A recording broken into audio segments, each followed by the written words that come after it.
Nasagip ng bumbero ang isang lalaki at ang kanyang alagang aso mula sa wildfire sa Amerika.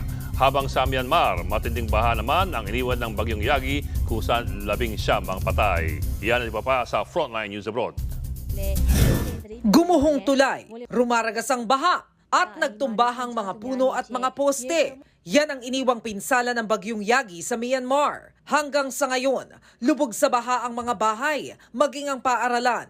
Nasa halos 20 ang namatay sa pananalasa ng bagyo. Aabot naman sa higit 3,000 residente ang inilikas. Mistulang ilog din ang bahaging ito ng Maiduguri City sa Nigeria. Umapaw ang dam dahil sa malakas na ulan. Pansamantalang nananatili sa mga evacuation site ang mga apektadong residente.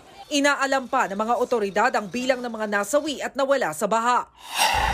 Sa Amerika, makikita ang malakas na hangin at ulang dulot ng bagyong Francine. Maraming residente ang nawala ng supply ng kuryente. Wala namang namatay o nasaktan.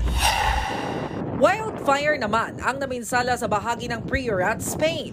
Ayon sa mga bumbero, aabot sa 70 hektarya ang natupok. Posibleng nagmula raw ang apoy sa isang linya ng kuryente. Sa California, umabot na sa mga kabahayan ng wildfire. Nasagip ng bumbero ang isang lalaki at ang kanyang alagang aso. Wala namang nasaktan.